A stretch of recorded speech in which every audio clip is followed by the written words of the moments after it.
about how can you enable availability on your Truecaller app. We're going to figure out the solution or know how you can do that on your app. So you just follow these ways, then it's going to work with you.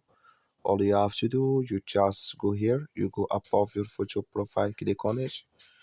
So when you click on your photo profile, it's going to show for you a list like this here.